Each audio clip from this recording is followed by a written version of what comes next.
नमस्कार दोस्तों, स्वागत है आप सभी का। आज हमारा ये बायोलॉजी का 13वां लेक्चर है, जिसमें हम उत्सर्जन तंत्र के बारे में पढ़ेंगे। इसमें सबसे पहले तो हम ये जानने की कोशिश करेंगे, कि उत्सर्जन किस चीज़ का हो रहा है और इसमें कौन-कौन से अंग हैं जो भाग लेंगे। तो उसके साथ-साथ जो टाइप ऑफ एक्सक्रीशन है, अर्थात उत्सर्जन के प्रकार, किन-किन प्रकार से उत्सर्जन होता है, उसके बारे में जानेंगे। फिर इसमें जो अंग है, जो भाग लेते हैं, किडनी और किडनी की जो फंक्शनल यूनिट है नेफ्रॉन, तो उसकी संरचना के बारे में जानेंगे।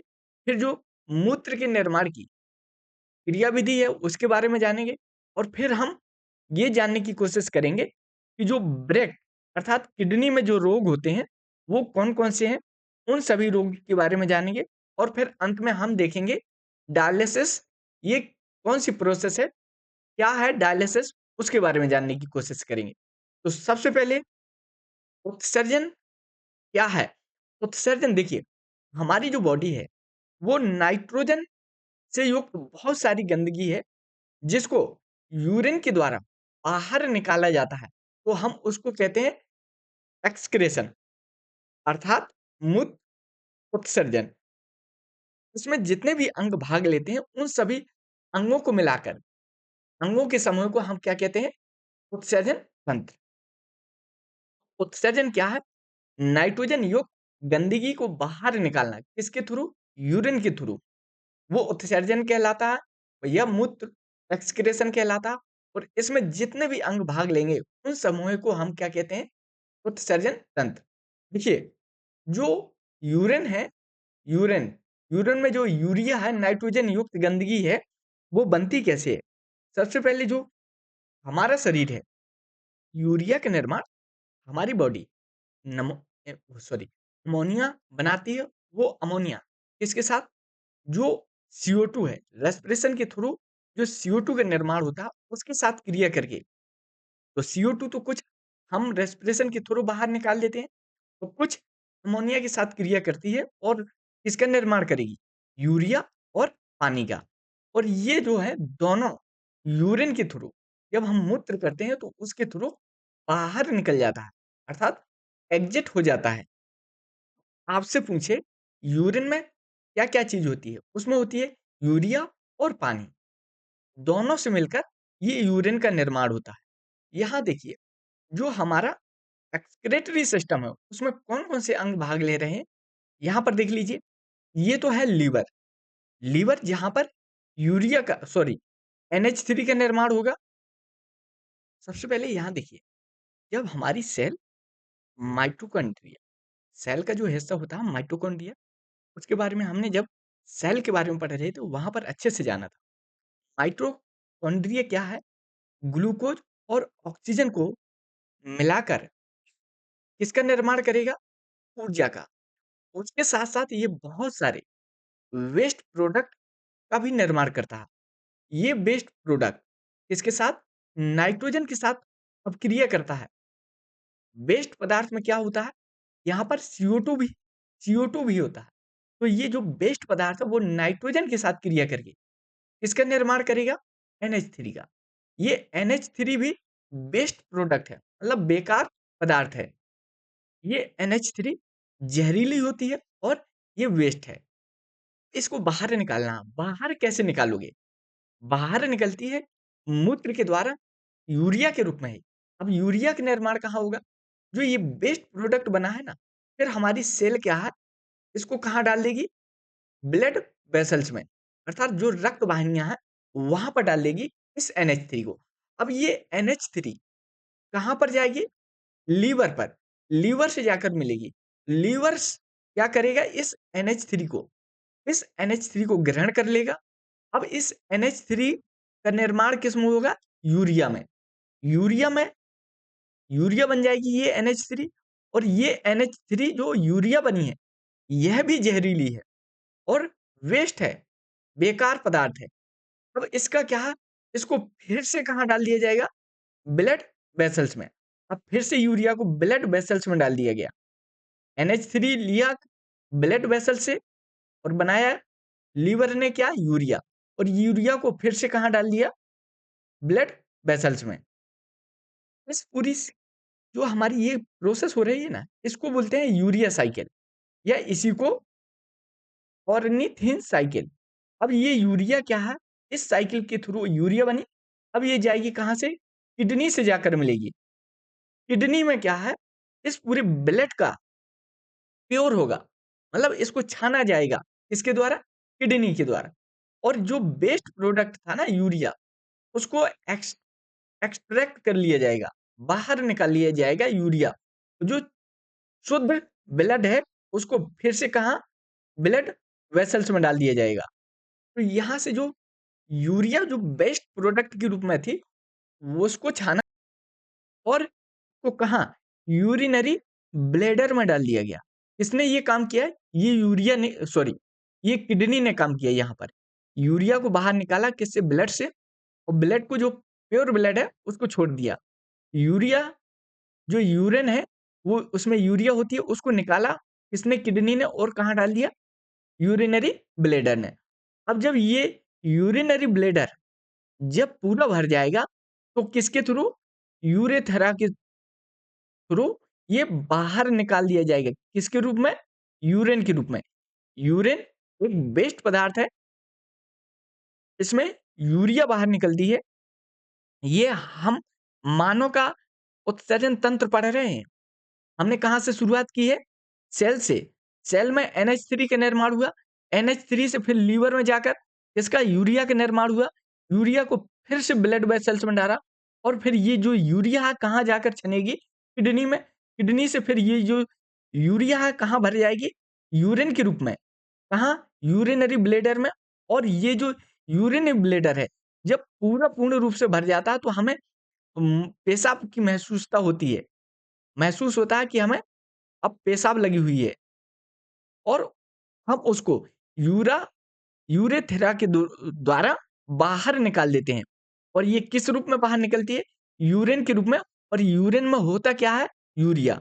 ये हमारा वेस्ट प्रोडक्ट है जिसको हमने बाहर निकाल दिया अपने बॉडी से। तो ऐसे अनुपयोगी पदार्थ जो नाइट्रोजन के बने होते हैं, जो भी नाइट्रोजन का देखो, बहुत सारी जो हमारी ये सेल्स हैं या बॉडी है या मसल्स हैं, वो प्रोटीन की ही बनी होती हैं। लेकिन यदि मुक्त मूलक के रूप में नाइट्रोजन पाया जाता है, तो वो अनुपयोगी पदार्थ होता है। तो नाइट्रोजन के बने होते हैं, उन्हें अपशिष्ट पदार्थ कहते हैं। अपशिष्ट पदार्थ को शरीर के बाहर त्यागना उत्सर्जन कहलाता है। उत्सर्जन क्या है? जो अपशिष्ट पदार्थ है, उसको बाहर निकालना या त्यागना उत्सर्जन कहलाता है। मनुष्य का जो उत्सर्जन तंत्र है, इसमें जितने भी भाग लेंगे उत्सर्जन में या जो अपशिष्ट पदार्थ है, उसको बाहर त्यागने में जितने भी अंग भाग लेंगे, उन सभी अंगों के समूह को हम क्या कहते हैं? उत्सर्जन तंत्र। अब इस उत्सर्जन तंत्र में कितने अंग भाग लेंगे? किडनी लेगी, मूत्र वाहिनी लेगी, मूत्र वाहिनी मूत्रा से भाग लेगा, उसके साथ-साथ ये मूत्र मार्ग, ये है मूत्र मार्ग, ये भाग लेंगे। इन सभी को मिलाकर क्या कहते हैं इसको? उत्सर्जन तंत्र। इन इन सभी अंगों को मिलाकर उत्सर्जन तंत्र का निर्माण किया जाता है। यूरिया का निर्माण यूरिया चक्र के द्वारा यकृत में होता है। तो यूरिया का निर्माण कहाँ हुआ था? यूरिया साइकिल या ऑर्निथाइन साइकिल। तो ये कहाँ होता है? लीवर में या यकृत में। तो यहाँ पर यूरिया का निर्माण हुआ, अमोनिया का यूरिया में बदलना यूरिया चक्र कहलाता है। तो यूरिया चक्र याद रखना कहाँ पर होता है? ये लीवर में। और कैसे? कैसे?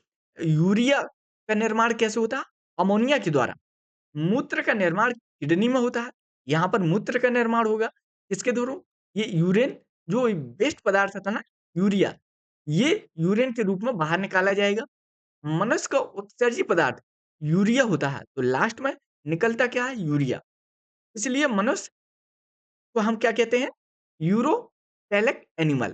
तो ये भी याद रखना, ये महत्वपूर्ण है। यूरोपैलिक एनिमल क्यों कहते हैं? क्योंकि ये यूरिया का उत्सर्जन के रूप में बाहर निकाला जाता है। देखना, जब हम टॉयलेट पर जाते हैं, तो वहाँ पर एक गंध आती है। वो गंध काहे की होती है? अमोनिया की। अमोनिया की क्यों गंध आ रही है? कारण बताया जाएगा। क्यों आ रही है? निकाला तो था हमने यूरिया और गंध किसकी आ रही है?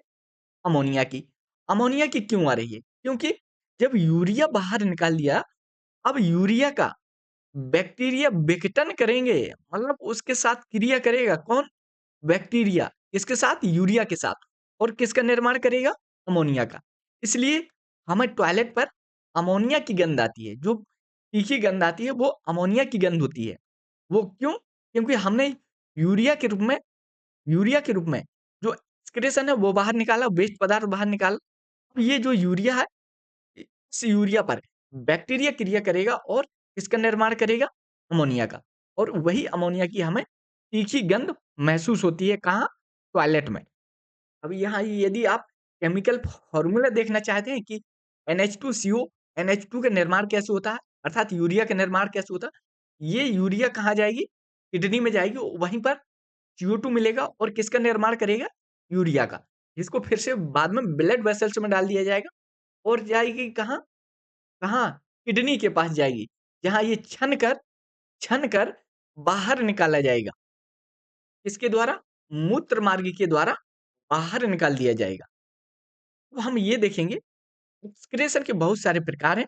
वो कौन-कौन से हैं? जैसे हमने एक तो ये है यूरोटैलिक एनिमल।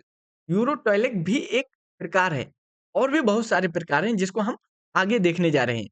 सबसे पहले जो टाइप्स ऑफ एक्सक्रीशन है वो कौन-कौन से? एक तो होता है अमीनोटैलिक, एक होता है एमनियोटैलिक, एक होता है यूरियोटैलिक, एक होता है यूरिकोटैलिक और हम अब इन सबको एक-एक करके जानने की कोशिश करेंगे।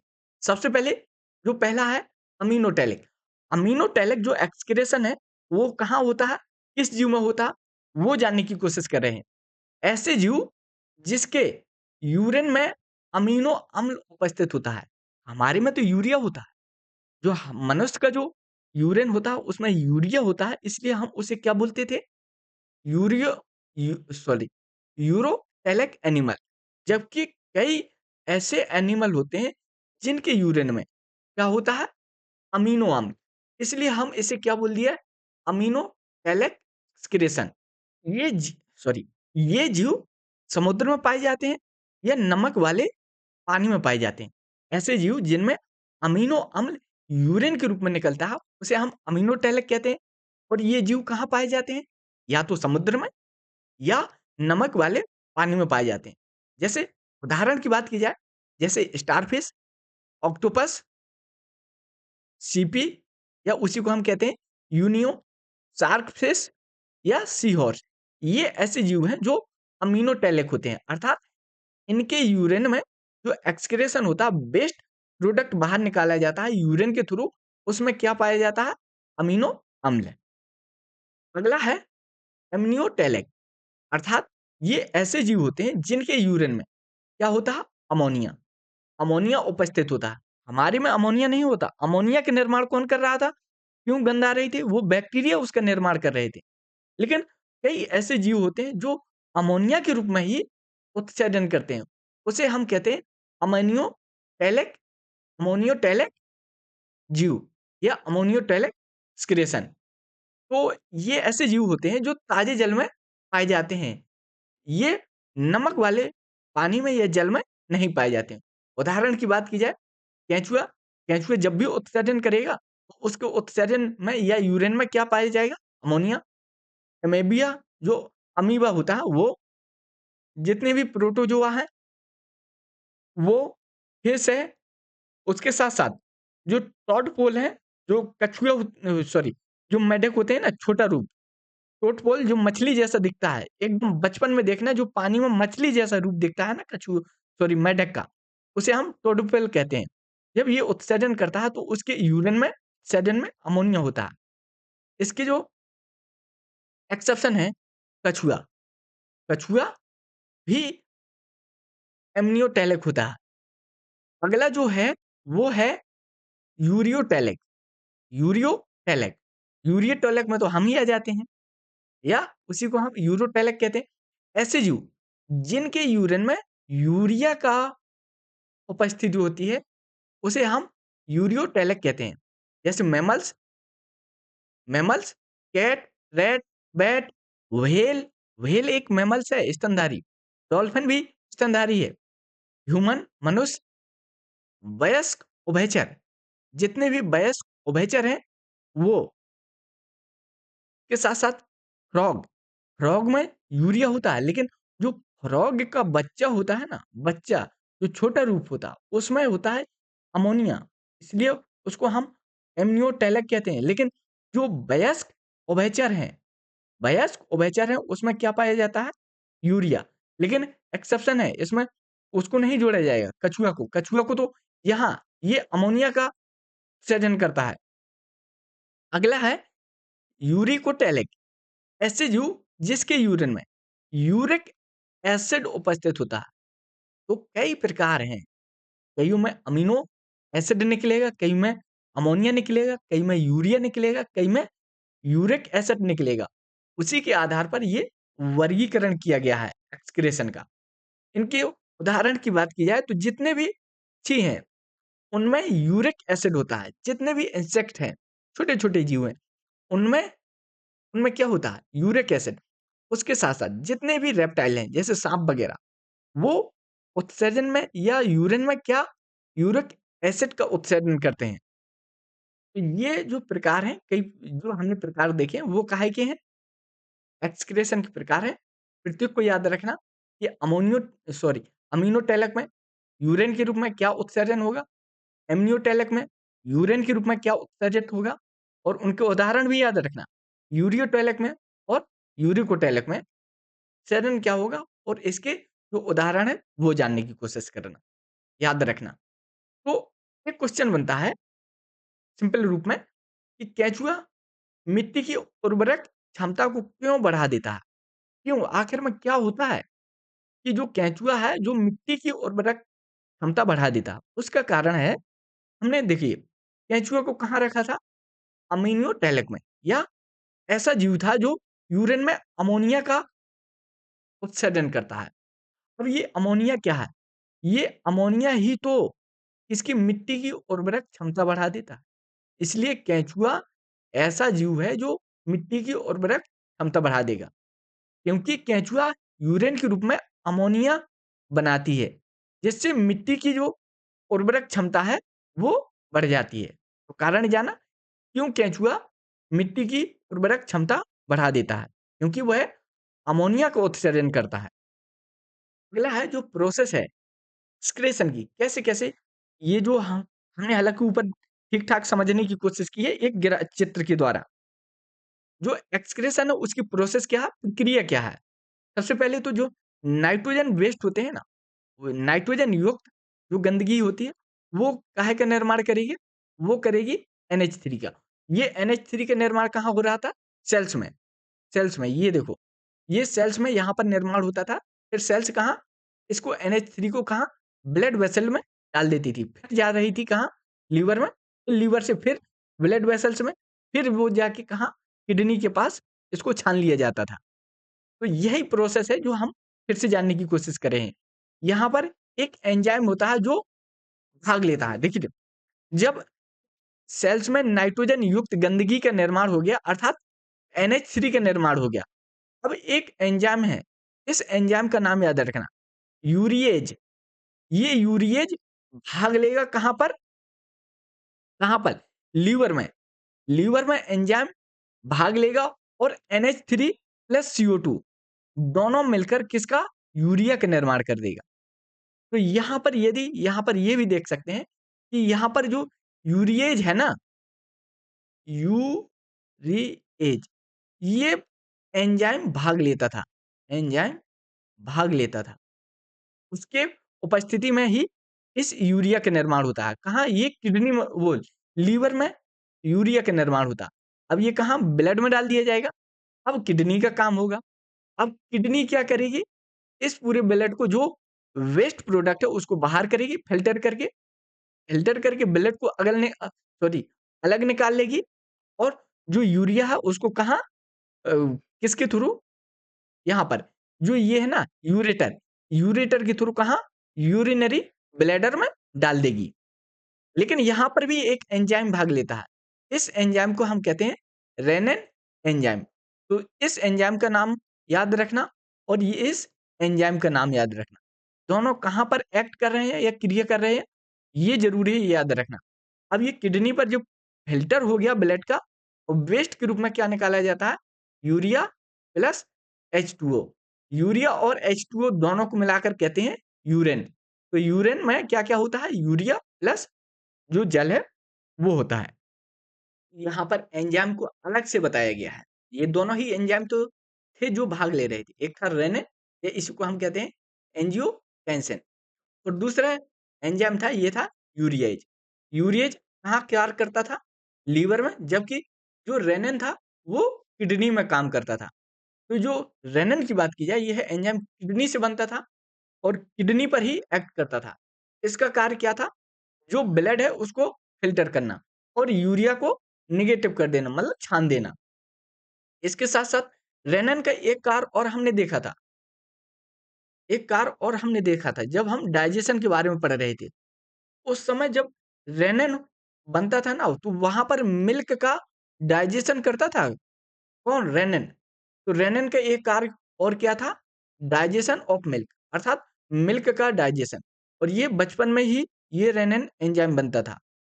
उस समय इसका निर्माण होता था, ये होता था कब? 2 साल की उम्र तक बच्चे में। तो ये डीएक्टिवेट हो जाता है।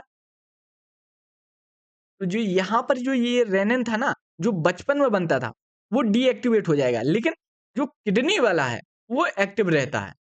ये था जो डाइजेशन होता था, ये होता था अमाशय में। अमाशय में ये रेनिन एंजाइम बनता था और किसका? बच्चे में मिल्क का डाइजेशन करता था। लेकिन 2 साल के बाद ये इनएक्टिव होता है, हो जाता है, या डीएक्टिवेट हो जाता है। लेकिन जो किडनी वाला है, किडनी तो वाला तो कार्य करेगा ही, वो हमेशा कार्य करता रहता है। दूध को डाइजेस्ट करना बंद कर देता है। तो ये 2 साल के बाद ये समाप्त हो जाता है। ये कहाँ बनता था?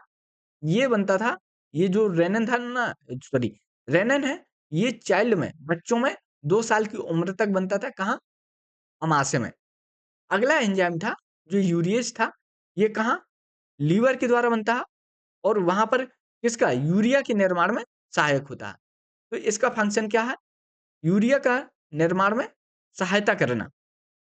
तो हमने दोनों एंजाइम के बारे में ठीक-ठाक समझ लिया है। देखो, ये लीवर पर काम कर रहा है, जो यूरिया का निर्माण करेगा, और ये किडनी में कार्य कर रहा है, जो ब्लड का फ़िल्टर करेगा। उन उन अंगों को या उनकी संरचना जानने की कोशिश करेंगे, जो उत्सर्जन तंत्र में भाग लेते हैं। सबसे पहले तो बात की जाए किसकी? किडनी की। ये जो किडनी है, इसमें बहुत सारी नेफ्रॉन पाई जाती हैं, छोटी-छोटी संरचनाएँ पाई जाती हैं, जो किडनी की फंक्शनल यूनिट है। इस फंक्शनल यूनिट, या इसी को हम स्ट्रक्चरल यूनिट कहते हैं। स्ट्रक्चरल का मतलब है कि इन्हीं नेफ्रॉन के द्वारा किडनी का निर्माण होता है, और यही जो नेफ्रॉन है, ये प्रमुख भूमिका निभाती है ये सारा कार्य करने में। तो किडनी है, इसमें किडनी का निर्माण कैसे होता है? नेफ्रॉन के द्वारा। इसलिए हम इस नेफ्रॉन को स्ट्रक्चरल यूनिट कहते हैं, और यही जो किडनी का कार्य है, वो सारे कार्य करती है। इसलिए हम इसे फंक्शनल यूनिट भी कहते हैं। तो किडनी की जो ये नेफ्रॉन है, जिसके द्वारा किडनी का निर्माण हुआ है, इसको स्ट्रक्चरल और फंक्शनल यूनिट क्यों कहते हैं? ये हमने जानने की कोशिश की। क्योंकि ये स्ट्रक्चरल इसलिए, क्योंकि इसी के द्वारा इस किडनी की संरचना का निर्माण होता है। फंक्शनल क्यों? क्योंकि यही नेफ्रॉन जो किडनी के सारे कार्य हैं, वो कार्य करती है। इसलिए हम इसे फंक्शनल यूनिट कहते हैं। एक किडनी में, या प्रत्येक किडनी में लगभग इसकी कितनी यूनिट होती हैं? लगभग 10 से 12 लाख यूनिट होती हैं, और यही तो किसका निर्माण करेंगे? यूरिन का। मतलब ब्लड को जो फ़िल्टर करती है ना, यही करती हैं। तो हमें किडनी में किस चीज़ को जानने की कोशिश करनी है? नेफ्रॉन के बारे में। नेफ्रॉन के जितने भी पार्ट हैं, उनके नाम याद रखना। बात की जाए नेफ्रॉन की संरचना की, तो जो ये जो भाग, यही भाग है जो ब्लड वेसल्स से जुड़ा होता है। इसको कहते हैं हम क्या? Bowman capsule. ये बोमेन कैप्सूल किससे जुड़ा होता है? ब्लड वेसल से। और ब्लड वेसल से वो ब्लड का फ़िल्टर कर देता है और किसको एक्सट्रैक्ट कर लेगा? यूरिया को।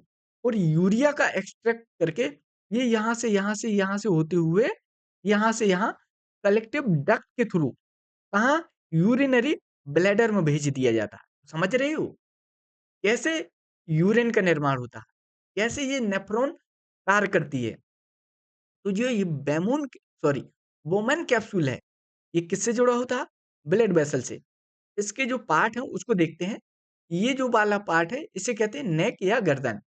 और इस पूरे यहाँ से यहाँ तक के इस पार्ट को कहते हैं, यहाँ से यहाँ तक के इसको कहते हैं प्रॉक्सिमल कॉन्वोल्यूलेटेड ट्यूब, या इसी को कहते हैं सीधे-सीधे पीसीटी, प्रॉक्सिमल कॉन्वोल्यूलेटेड ट्यूब। उसके साथ-साथ ये जो पूरी लूप होती है, इसको कहते हैं हेनले लूप्स, हेनले लूप। और जो ये जो घुंडी-नुमा संरचना है, इसको कहते हैं डिस्टल कन्वोल्यूटेड ट्यूब, या इसी को हम कहते हैं डीसीटी। जबकि ये जो संरचना बनी हो, यहीं से इसको बाहर कर दिया जाता है, कलेक्टिव डक्ट के थ्रू किसको? यूरिन को बाहर किया जाता है। तो ये है पूरी नेफ्रॉन की संरचना। अब हम इसके जो फंक्शन है, वो देखने की कोशिश करते हैं। किडनी अनेक नलिकाकार संरचना की बनी होती है। तो बहुत सारी जो नलिकाएँ होती हैं, नलिकाओं को ही हम नेफ्रॉन कह रहे हैं। तो ये बहुत सारी नेफ्रॉन की संरचनाओं से बनी होती है। इन्हीं नलिकाकार संरचना को हम क्या कहते हैं? नेफ्रॉन। या ये बोला जाए कि किडनी बहुत सारी नेफ्रॉन के द्वारा बनी होती है। तो इसलिए हम इसे क्या कहते हैं? वृक्क की संरचनात्मक इकाई, क्योंकि यही तो इसका निर्माण करती है, किसका? किडनी का। मूत्र का निर्माण किडनी में होता है और यही इसकी कार्य करने में भाग लेती है। इसलिए हम इसे वृक्क की क्रियात्मक इकाई या फंक्शनल यूनिट कहते हैं। इसके हमने भाग देखे, बोमेन संपुट, बोमेन संपुट यही है, बोमेन कैप्सूल, उसके जो नीचे हल्का सा आओ तो ग्रीवा होता है, उसके और नीचे आओ तो ये है पीसीटी या प्रॉक्सिमल, ये घुंडी-नुमा संरचना प्रॉक्सिमल कन्वोल्यूटेड ट्यूब पीसीटी, उसके बाद आता है हेनले का लूप, उसके बाद आता है डीसीटी, डीसीटी का ये है डिस्टल कन्वोल्यूटेड ट्यूब। तो ये सारे हैं इसके भाग। और उसके बाद जो कलेक्टिव कलेक्टिंग डक्ट है, वो बाद में आता है और वो यूरिन को बाहर निकालता है। तो ये देखो, जो बोमेन कैप्सूल है ना, ये है ब्लड वेसल्स। ये ब्लड वेसल्स है, ये इसमें बहुत सारे ब्लड बह रहा है और इसमें ब्लड इम्प्योर ब्लड होता है। तो ये क्या है? ये है बोमेन कैप्सूल। ये बोमेन कैप्सूल है। ये नेफ्रॉन की संरचना है, नेफ्रॉन की संरचना। तो ये किससे जुड़ी हुई है? ब्लड वेसल से। और ये इसमें बहुत सारी गुच्छकाएँ पाई जाती हैं। इसको हम बोलते हैं नेफ्रॉन की ही है, ये नेफ्रॉन की हैं। ये बहुत सारी गुच्छकाएँ किससे जुड़ी होती हैं? ब्लड वेसल से। इसको कहते हैं हम किसका? गुच्छ, या इसी को साइंटिफिक नाम है, इसको बोलते हैं ग्लोमेरुलस। तो इस नाम को याद रखना, ग्लोमेरुलस। तो सॉरी ग्लोमेरुलस किससे जुड़ा होता है? ब्लड वेसल से। ये किसकी ये किसकी कोशिकाएँ हैं? ये है बोमेन्स कैप्सूल की। तो बोमेन्स कैप्सूल में अनेक कोशिकाएँ पाई जाती हैं, बहुत सारी कोशिकाएँ पाई जाती हैं। एक बोमेन कैप्सूल में बहुत सारी कोशिकाएँ पाई जाती हैं, जिसे हम क्या बोलते हैं? ग्लोमेरुलस कहा जाता है। और ये किससे जुड़ी होती है? ब्लड वेसल से। यहीं से फ़िल्टर होगा किसका? अब ब्लड का। अब देख लेते हैं जो मूत्र का निर्माण होता है उसकी क्रियाविधि। कैसे? यहाँ से ब्लड आया, कुछ प्योर होता है, वो इम्प्योर ब्लड होता है। तो मूत्र के निर्माण की क्रियाविधि है, ये 3 पार्ट में होती है। 3 पार्ट में कैसे?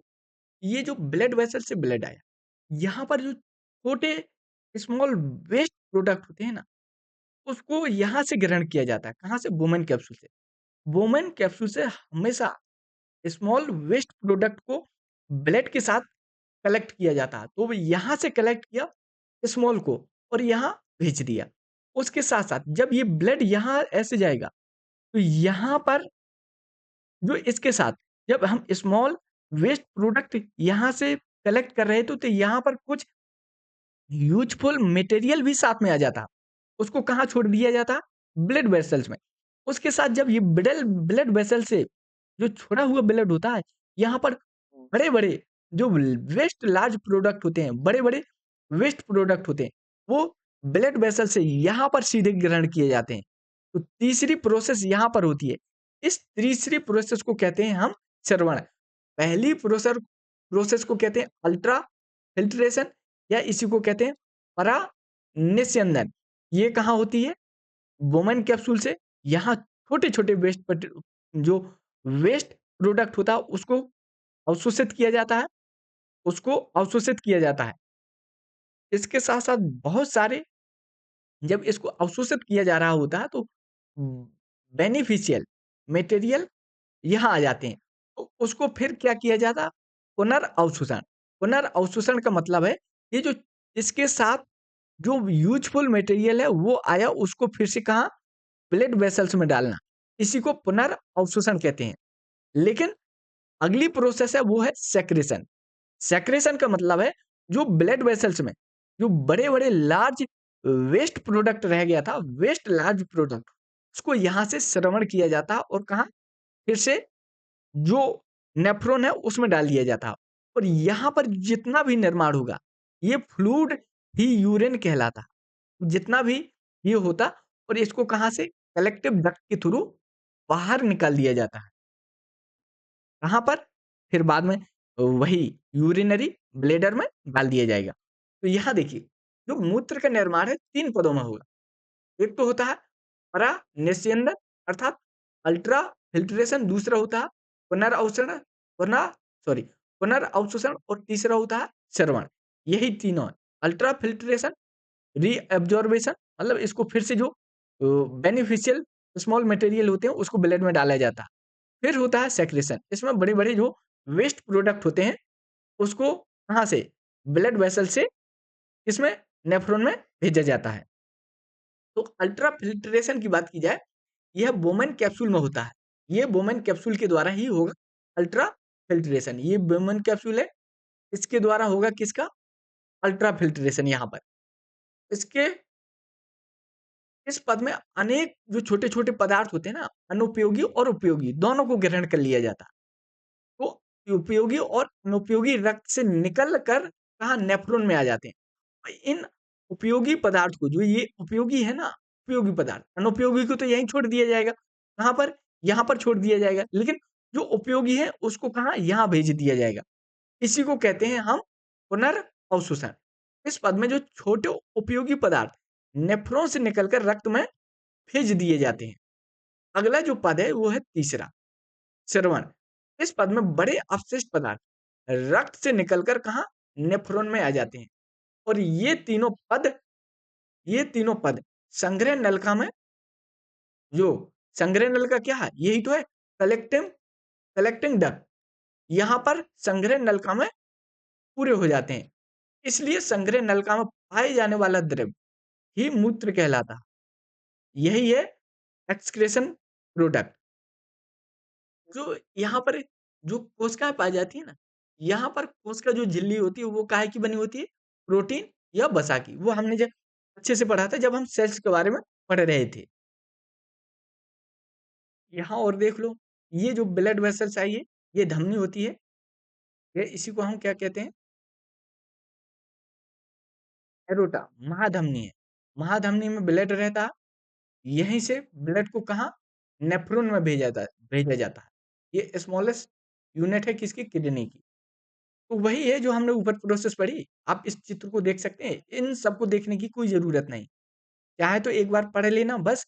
यहाँ पर इसके ये भाग हैं, जिसको पढ़ सकते हैं आप। बहुत ज़्यादा ज़रूरी नहीं है। यहीं से जो वेस्ट प्रोडक्ट है कहाँ? ये मूत्र नली होती है, इसके द्वारा कहाँ? यूरिनरी ब्लैडर में छोड़ दिया जाता है और जब ये पूर्ण रूप से भर जाता है तो इसको फिर बाहर निकाल दिया जाता है। नेफ्रॉन को हमने अच्छे से जाना कि ये स्मॉलेस्ट यूनिट है किसकी? किडनी की। इसी के द्वारा इसका निर्माण होता है। ठीक-ठाक हमने ऊपर ठीक-ठाक समझने की कोशिश की है।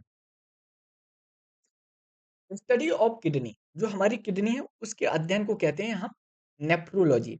अर्थात हम मुख्य रूप से नेफ्रॉन का ही अध्ययन करते हैं जब किडनी का अध्ययन करते होते हैं। तो वहाँ पर नेफ्रॉन का अध्ययन किया जाता है। यूरिन की जो दुर्गंध आती है वो किसके कारण आती है? NH3 के कारण, अमोनिया के कारण।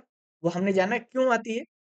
इसमें जो येलो कलर आपने देखा होगा कई बार क्या हमेशा जो हल्का-सा येलो कलर होता है ना मूत्र का या यूरिन का, वो किस कारण होता है? वो होता है यूरोक्रोम के द्वारा। तो यूरोक्रोम के द्वारा ये जो हल्का-सा पीला रंग होता है, वो ये रंग प्रदान करता है। या इसके जो स इसी को हम बोल देते हैं यूरोबिलिन यूरोबिलिन। तो आप या तो ये आंसर क्वेश्चन में ये आंसर दिया होगा या ये आंसर दिया होगा। यदि दोनों आंसर दिए हों, तो इसको लगाना यूरोबिलिन, क्योंकि यही मेन आंसर है। तो या तो यूरोक्रोम दिया हो या यूरोबिलिन। तो किस कारण से येलो रंग देता है? यूरोक्रोम या यूरोबिलिन। ये जो यूरोक्रोम है यह एक बड़ा ग्रुप है, बहुत बड़ा ग्रुप है। उसके अंतर्गत ये यूरोबिलिन भी आता है और इसी के कारण ये येलो रंग का होता है। येलो कलर जो येलो कलर है ना ऑफ यूरिन किस अंग के कारण होता है? तो जो यूरोबिलिन है इसका निर्माण कहाँ होता है? लीवर में। तो लीवर ही इसके रंग को प्रदान करने का कार्य करता है। तो यूरोबिलिन का निर्माण कहाँ होता है? लीवर में। आपसे यंग पूछ दिया जाए, कौन से अंग के कारण ये यूरिन का येलो कलर होता है? तो वो होता है लीवर के द्वारा। अब है डायलिसिस, जो हमने सुना होगा ना किडनी खराब हो गई तो डायलिसिस होता रहता है किसी व्यक्ति का। हर 15 दिन में ये डायलिसिस प्रोसेस की जाती है आर्टिफिशियल रूप से। मतलब जो ब्लड का फ़िल्टर किया जाता है ना, वहाँ से यूरिन को बाहर निकाला जाता है। वो किडनी करती है, जब हमारी किडनी फ़ेल हो जाती है, तो फिर हम आर्टिफ़िशियल रूप से ब्लड का फ़िल्टर करते हैं और जो यूरिन है, उसको बाहर निकलते हैं या जो यूरिया है वेस्ट प्रोडक्ट के ऊपर, उसको बाहर निकाला जाता है। तो वही है डायलिसिस, आर्टिफ़िशियल रूप से, कृत्रिम रूप से। आर्टिफ़िशियल फ़िल्ट्रेशन ऑफ ब्लड मतलब जो कृत्रिम रूप से ब्लड का फ़िल्ट्रेशन करना डायलिसिस कहलाता है। जब किडनी काम ना करे तो कृत्रिम रूप से ब्लड को फ़िल्टर करने वाली यंत्र को हम क्या कहते हैं? डायलिसिस कहलाता है। यह एक्सटर्नल मशीन है, मतलब बाहरी मशीन है, जो ये मनुष्य के द्वारा नहीं, ये बाहर से मशीन होती है, उसके द्वारा इसका इसका फ़िल्टर किया जाता है। तो डायलिसिस क्या है? आर्टिफ़िशियल रूप से ब्लड का फ़िल्टर करना। कारण क्या होता है? कभी-कभी हमारी किडनी है, वो खराब हो जाती है। ब्लड का फ़िल्टर तो बहुत ज़रूरी होता है और वेस्ट प्रोडक्ट को बाहर निकाला जाता है यहाँ पर भी। तो हम जो जानने की कोशिश करेंगे वो है ब्रेक के रोग, अर्थात ब्रेक मतलब किडनी के रोग। उसमें सबसे पहले आता है डिसयूरिया। यहाँ पर मूत्र त्यागते समय दर्द होता है। वो कारण क्यों होता है? किडनी स्टोन के समय। तो यदि आप बात की जाए डिसयूरिया क्या है? मूत्र त्यागते समय दर्द होना, कारण किडनी स्टोन के समय, किडनी स्टोन होना। तो याद रखना कौन से अंग की कौन-सी बीमारी है। डायरेक्ट पूछा जाएगा डिसयूरिया ये किस बीमारी से संबंधित है? तो ये किडनी की बीमारी है। डाययूरिया यहाँ पर मूत्र का ज़्यादा होना होता है। मतलब बार-बार आपको मूत्र की फ्रीक्वेंसी बार-बार आएगी। उसका कारण होता है, यहाँ पर कारण होता है, वहाँ तो डिसयूरिया में क्या हुआ है? Kidney stone. यहाँ पर जो डाययूरिया में है, ये एडीएच की कमी के कारण होता है। तो यदि एडीएच की कमी हो जाए, तो हमें बार-बार पेशाब की मतलब महसूस होता है। अगला जो रोग है, वो है ग्लूकोयूरिया। ये है मूत्र में जब ग्लूकोज़ आने लगे तो उसे कहते हैं हम ग्लूकोयूरिया। ये डायबिटीज़ का एक रोग है। इसे कहते हैं डायबिटीज़ मेलिटस। डायबिटीज़ मेलिटस में जो ग्लूकोज़ है वो मूत्र के साथ बाहर आने लगता है। कारण क्या होता है? यहाँ पर कारण जानने की कोशिश करो। तो ये कारण है, यहाँ पर है इंसुलिन हार्मोन। जो इंसुलिन हार्मोन क्या होता है? ग्लूकोज़ को ग्लूकागोन में बदल देता है। ग्लूकोज़ सॉरी ग्लूकोज़ को ग्लाइकोजन में बदलता है। ये जो इंसुलिन हार्मोन है ना, ये ग्लूकोज को ग्लाइकोजन में बदल देता है और वो स्टोर हो जाता है। लेकिन जब इंसुलिन हार्मोन ही कम हो जाए, तो इसका निर्माण ग्लाइकोजन में नहीं होगा, अर्थात ये स्टोर नहीं हो पाएगा और स्टोर नहीं होगा तो वो मूत्र के साथ बाहर निकलेगा। इसी को हम क्या कहते हैं? मूत्र के साथ बाहर निकलता है ये ग्लूकोज। तो इसी बीमारी को कहते हैं हम ग्लूकोयूरिया। ये डायबिटीज के समय होता है। डायबिटीज कौन सी? Diabetes mellitus. अगला रोग है प्रोटीन यूरिया। इस समय क्या होता है? मूत्र में प्रोटीन का आना शुरू हो जाता है। यह कब होता है? जब हमारी किडनी फेलियर होती है, तो उस समय ये प्रोटीन है मूत्र के साथ बाहर निकलने लगती है। कारण जानने की कोशिश करना कि किस रोग के लिए कौन सी चीज कारण है। अगला रोग है यूरेमिया। उस समय ब्लड में यूरिया का ज्यादा ज्यादा बनने लगती है, तो इसका भी कारण होता है किडनी फेलियर। ब्लड में यहाँ पर मूत्र में प्रोटीन का आना होता है, लेकिन यहाँ पर ब्लड में यूरिया ज्यादा हो जाती है। कारण क्योंकि किडनी फेलियर हो गई, फिल्टर ही नहीं कर पा रहा, तो ब्लड में ही यूरिया बना रहता है। समझ रहे हो कि किडनी फेलियर हो गई, अब किडनी ही तो इससे ब्लड से यूरिया को बाहर निकाल रही थी, छान रही थी। अब किडनी फेलियर होगी तो ब्लड से यूरिया कैसे बाहर निकलेगा? तो ब्लड में ही यूरिया जमा होता जाएगा, अर्थात ब्लड में जब यूरिया ज्यादा हो जाए तो उस बीमारी को कहते हैं यूरेमिया। अगला रोग है किडनी स्टोन। किडनी स्टोन के समय ही डिसयूरिया होता है, यही कारण होता है डिसयूरिया का। तो इस समय क्या होता है? किडनी स्टोन जो बीमारी होती है वो है कैल्शियम ऑक्जेलेट का बनना। तो कैल्शियम ऑक्जेलेट इकट्ठा हो जाता है, एक स्टोन के रूप में जमा हो जाता है किडनी में। किडनी स्टोन के समय डिसयूरिया होता है। डिसयूरिया मतलब मूत्र के समय दर्द होने लगता है। अगला है ये जनरल नॉलेज के हिसाब से कौन सी चीज में कौन सी चीज पाई जा रही है, वो है। आप इसको पढ़ सकते हैं या एक बार मैं ऐसे बता देता हूँ। जैसे यहाँ पर देखो, ये फल है, अर्थात फल मतलब एल से लाल चींटी हो गई और एफ से क्या हो गया? हार्मेकम। तो लाल चींटी में क्या पाया जाता है? हार्मेकम। जबकि बात की जाए आटा की, हार्मिक अम्ल देख लिया, फल मतलब लाल चींटी से फार्मिक अम्ल। लाल चींटी में फार्मिक अम्ल पाया जाता है। यहाँ देखो, मौसा नासा सॉरी मौसा नासा गए, रहने के लिए एसी का रूम, नंबर 2 पहनने के लिए टाई, खाने के लिए आटा व फल।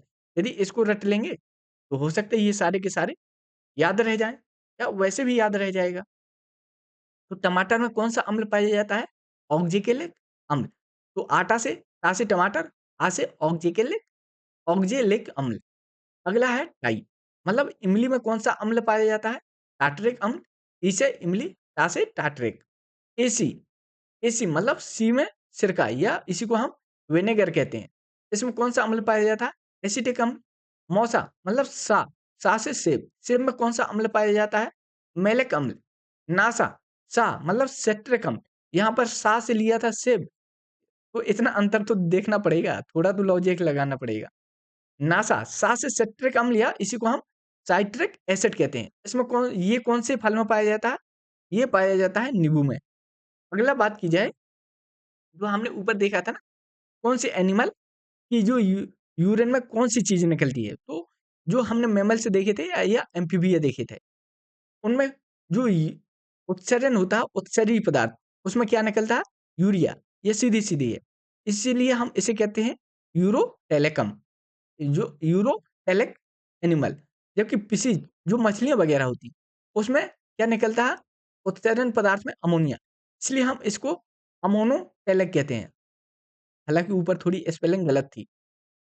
जो एबीज मतलब जो अच्छी होती हैं, उसमें यूरिक अम्ल निकलता है, यूरिक एसिड क्षारीय पदार्थ में। इसलिए हम इसे कहते हैं यूरोकोटेलिक एनिमल या उस एनिमल या स्पीशीज़ या पक्षी। तो ये हमने ऊपर ठीक-ठाक जानने की कोशिश की थी। ये सीधे-सीधे है। अच्छा, यदि बात की जाए दूध की, दूध में कौन-सा एसिड पाया जाता है? Lactic acid. ये लास्ट में एक क्रक्स है, जिससे आप 2 स्लाइड में उस पूरे जो उत्सर्जन तंत्र है, उसको समझ सकते हैं।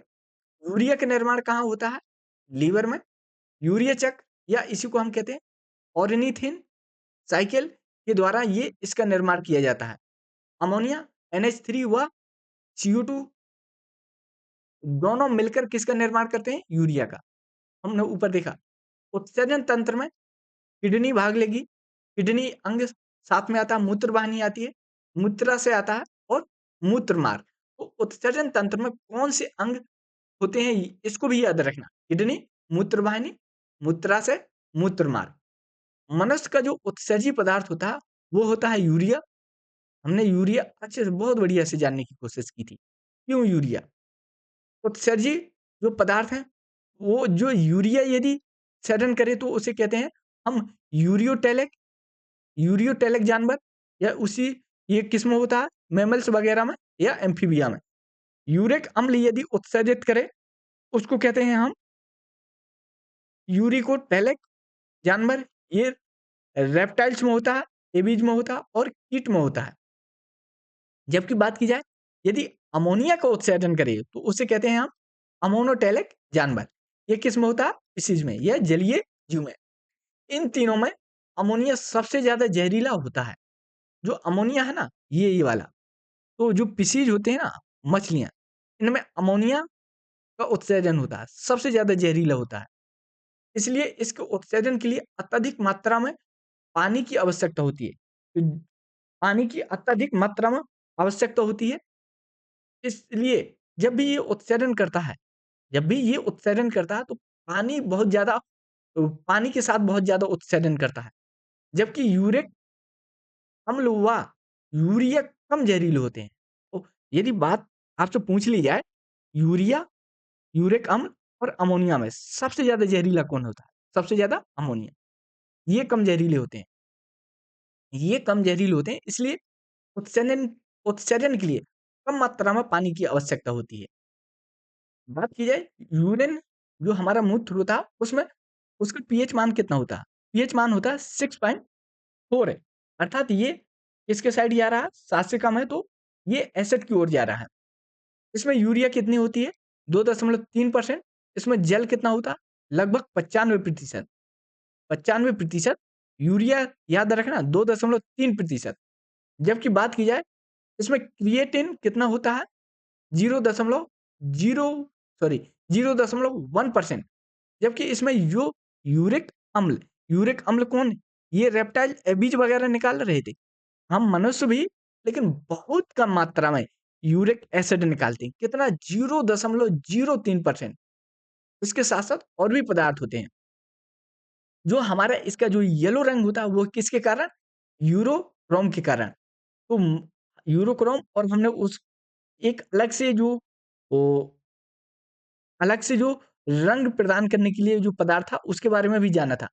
तो यूरोक्रोम, उसके साथ-साथ यूरोबिलिन के बारे में भी जाना था। तो के कारण, इसके यूरोक्रोम पिगमेंट के कारण इसका हल्का पीला रंग होता है। मूत्र का निर्माण 3 चरणों में होता है: अल्ट्राफिल्ट्रेशन, पुनर्अवशोषण और श्रवण। अगला है किडनी, नेफ्रॉन की बनी होती है। नेफ्रॉन में ही यूरिन बनता है, इसलिए हम इसे नेफ्रॉन को किडनी की संरचनात्मक व क्रियात्मक इकाई कहते हैं। इसमें 10 से 12 लाख नेफ्रॉन होते हैं प्रत्येक किडनी में। नेफ्रॉन के भाग में बोमेन कैप्सूल, ग्रीवा, समीपस्थ, कुंडलित नलिका, उसको हमने इंग्लिश में जानने की कोशिश की थी, हेनले का लूप, दूरस्थ कुंडलित नलिका, ये सब होती हैं।